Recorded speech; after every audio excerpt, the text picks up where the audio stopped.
Jangan lupa subscribe, like, komen, dan share YouTube TVRI Bengkulu. Dan nyalakan loncengnya ya. Terima kasih Anda masih bersama kami dalam Dokter Kita Bersama Kita Sehat. Tentunya dengan tema kita kali ini membahas mengenai dampak kesehatan fisik dan juga mental akibat penggunaan gadget yang berlebihan. Tadi sudah disampaikan sebagian oleh Dokter Putri ya, bagaimana itu yang berkaitan dengan tema kita kali ini. Tapi sebelum kita sambung ke Dokter Putri, Julia mau nanya ke Dokter Wenti dulu sebagai selain dokter juga sebagai seorang ibu yang punya toddler ini ya dok ya. Nah gimana dok, apakah hari ini, karena kan kita perkembangan zaman sudah di mana-mana gadget gitu ya, dengan kesibukan yang ada gitu. Gimana cara dokter memberikan mungkin ilmu pengetahuan melalui gadget ke anak dokter? Silakan. Jadi pertama kita harus lihat dulu range usianya ya. Karena memang kalau untuk di bawah 2 tahun memang tidak direkomendasikan untuk screen time. Artinya 0 ya, 0 waktu ya. Berarti memang tidak boleh kecuali video call. Untuk video call pun saja sebenarnya anak di bawah usia 2 tahun itu belum terlalu mengerti ya.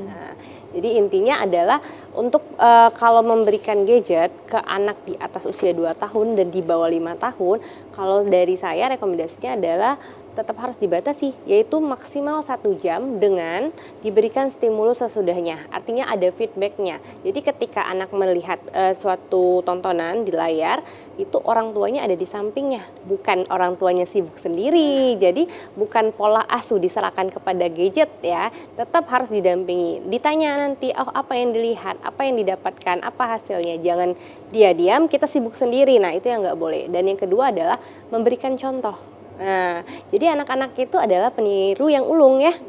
Jadi yang pertama harus ditekankan adalah bagaimana orang tuanya dapat memberikan contoh penggunaan gadget yang bijak. Kita sebagai orang tua juga tidak boleh bablas. Kalau kita ngomong, nah nggak boleh main handphone ya, nggak boleh nonton YouTube, nggak boleh nonton ini. Tapi orang tuanya 24 jam megang handphone, itu gimana? Jadi yang pertama memang adalah dari orang tuanya dulu. Baik, luar biasa. Jadi sepakat ya tadi ya, perlu adanya pendampingan ya untuk menstimulisasikan lagi apa yang anak itu lihat gitu ya. Baik, semakin menarik, mungkin langsung saja kita sambung lagi Dokter Putri, boleh silakan. Oke, kasih.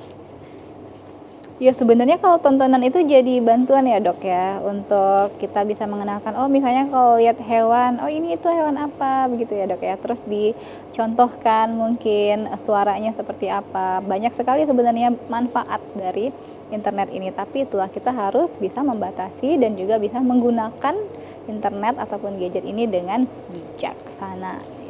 Oke, kita lanjutkan, yaitu efeknya tadi obesitas ya. Obesitas ini terjadi karena aktivitasnya berkurang. Kenapa aktivitasnya berkurang? Karena waktu yang ada lebih banyak digunakan untuk gadget tadi, untuk terpaku kepada tontonan ataupun permainan yang ada di gadget tersebut. Jadi ini ada ilustrasi ya, ada ilustrasi anak-anak dia sambil main game, di sampingnya ada makanan, mungkin makanan cepat saji pula ya. Terus ada minuman, mungkin minuman yang manis pula. Nah ini salah satu ilustrasi yang menggambarkan bahwa kalau kita kalau anaknya tidak diawasi oleh orang tuanya nggak ada di sampingnya, dia dibiarkan menonton menggunakan tontonan ataupun permainan itu sendirian, dia akan terpaku pada aktivitasnya itu. Terus mungkin lapar, ya udah main gamenya sambil makan. Kemudian kalau tidak ada aktivitas fisik ya yang kita paparkan atau kita ajarkan kepada anak ini akan semakin besar, berat badannya akan semakin naik, lemaknya semakin banyak dan bisa menyebabkan obesitas. Ini gambaran yang di bawah, ini pada orang yang mungkin sudah agak dewasa ya. Mungkin ada aktivitas tertentu yang dia mengharuskan dia pakai laptop atau harus lihat layar yang lama.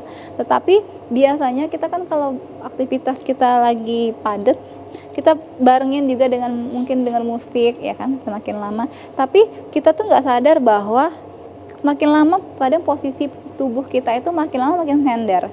Awalnya duduk, tapi karena pegel nyender kayak gitu kan, akhirnya kayak gini nih posisinya. Ini posisi tubuh yang gak ergonomis juga ya. Kenapa? Karena nih posisi postur dari tubuhnya juga terlalu ke belakang. Kemudian juga jarak ini sebenarnya kalau jarak antara mata dengan layarnya mungkin lumayan jauh ya, tapi paparan handphonenya terhadap bagian tubuhnya itu nggak bagus ya. Terus ada handphone juga di sekitarnya. Nah, ini posisi yang kurang bagus juga. Nah, ini bisa menyebabkan aktivitas fisik berkurang sehingga meningkatkan risiko terjadinya obesitas atau berat badan yang berlebihan. Kalau sudah obesitas, kalau sudah berat badannya berlebih, lemak berlebih, masalah kesehatan yang lain itu bisa menyusul, bisa mengikuti. Contohnya apa? Contohnya penyakit jantung, itu bisa ya, bisa menjadi next penyakit dari obesitas ini. Bisa juga menyebabkan perlemakan hati, ya. Bahkan juga bisa menyebabkan penyakit seperti diabetes mellitus yang akhirnya bisa ke ginjal, bisa sampai ke terapinya, bisa sampai ke cuci darah dan lain-lain. Padahal awalnya cuma karena malas gerak. Malas geraknya karena ada aktivitas lain yang difokuskan, aktivitas lain yang diutamakan, yaitu melihat ke layar telepon tadi. Jadi sebenarnya masalahnya cukup simpel tapi efeknya lumayan berat. Begitu. Itu tadi melihat ke layar handphone misalnya. Nah, untuk efek candu tadi gimana itu, Dok? Ya, jadi, nah ini ya pertanyaannya Julia, ini tuh ada menyebabkan efek candu atau enggak sih, Dok? Jadi ya, ada penelitian yang menuliskan bahwa kalau kita, misalnya kita posting sesuatu atau kita posting sesuatu terus kita dapat like gitu ya, dapat komentar gitu, itu kan kita hatinya tenang ya. Nah, lama-kelamaan otak kita itu memberikan respon juga, oh saya mau lagi dan mau lagi. Akhirnya kita gimana nih caranya supaya dapat like yang lebih banyak, gimana caranya bisa dapat komentar yang lebih banyak. Nah, akhirnya kita menghabiskan waktu untuk ya mungkin boleh ya bikin konten ataupun berselancar untuk memberikan manfaat kepada orang lain ya mungkin, tapi jangan sampai memberikan efek kecanduan terhadap itu tadi ya, terhadap validasi ya mungkin, like-nya, komentarnya. Akhirnya kita berlama-lama melihat layarnya, karena yang menjadi masalah adalah berlama-lama melihat layarnya tadi begitu. Awalnya mungkin karena bikin konten terus dapat like, akhirnya kecanduan, jadinya kita tuh mencari-cari ya, mencari lagi. Dan ini mungkin juga diperkuat dengan data tadi ya, dari di tahun 2021 yang mana durasi penggunaan layarnya di 4-5 jam, kemudian di 2023 meningkat menjadi sekitar 6,5 jam ya, Dok ya. Benar sekali. Jadi memang dulu pada awalnya sekali pelonjakan waktu penggunaan gadget ini ada ketika kita zaman pandemi, ketika kita cuma boleh di dalam rumah aja, itu kan interaksi kita berkurang, nggak boleh keluar, nggak boleh acara sebagai macamnya. Jadi orang-orang, masyarakat atau manusia itu secara normalnya memang ada keinginan untuk gimana caranya melepaskan lelah, bagaimana caranya untuk ya kita pasti bekerja pasti lelah juga dan butuh hiburan. Nah, salah satu hiburan yang diberikan atau yang didapatkan pada zaman pandemi itu ya melihat tontonan dari konten dari sosial media. Nah, ternyata tidak berhenti sampai di sana efeknya, bahkan sampai tahun-tahun selanjutnya juga penggunaan gadget ataupun durasi jam melihat gadget itu meningkat bahkan sampai sekarang. Begitu. Nanti ada juga efeknya ternyata nggak cuma di fisik, tapi juga terhadap kesehatan mental kita. Nah, ini kesehatan mental ini nanti akan dibahas mungkin oleh Dr. Wenti ya. Baik. Gitu. Terima kasih Dr. Putri. Nah, ini semakin menarik sekali. Mungkin langsung aja kita lanjut lagi ya, Dr. Wenti, boleh? Ada kecanduan di situ. Ini dampaknya secara psikologis ya. Pertama, kecanduan tadi udah dijelaskan sama Dr. Putri ya, bahwa penggunaan berlebihan bisa menimbulkan efek kecanduan terutama pada game dan media sosial. Di mana tadi merangsang mungkin hormon endorfinnya, hormon kesenangan.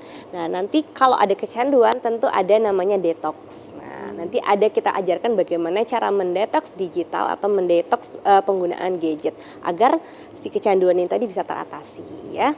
Kemudian ada stres dan cemas. Nah, ini karena terlalu banyak paparan informasi atau konten negatif bisa memicu stres. Ini kejadian waktu kita COVID. Ketika zaman COVID itu kan seliweran semua ya informasi. Mungkin ada berita yang di sana meninggal, di sana pingsan, di sini wabahnya melonjak tinggi.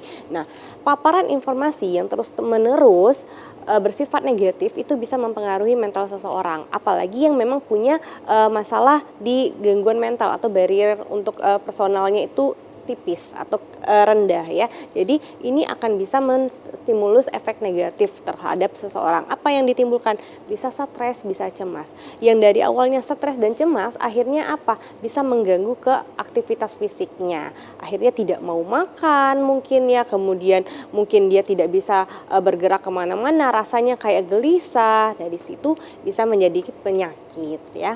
Lalu gangguan tidur ini benar ya. Jadi cahaya biru dari layar gadget itu bisa menghambat produksi hormon melatonin yang biasanya diproduksi ketika malam hari. Kenapa ketika malam hari? Karena itu untuk hormon untuk tidur, membuat kita ngantuk. Jadi ketika cahaya biru itu masuk ke mata, dia akan menipu otak.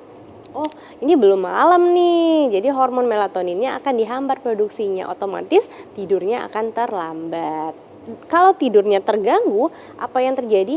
Mekanisme sirkadian atau irama tidur kita pun akan terganggu. Kalau tidur kita tidak bagus, tidak optimal, maka kesehatan tubuh pun akan terganggu. Jadi efeknya, dampaknya akan sangat panjang ya, dari psikologis, dari fisik ya, dan dari mentalnya tadi ya.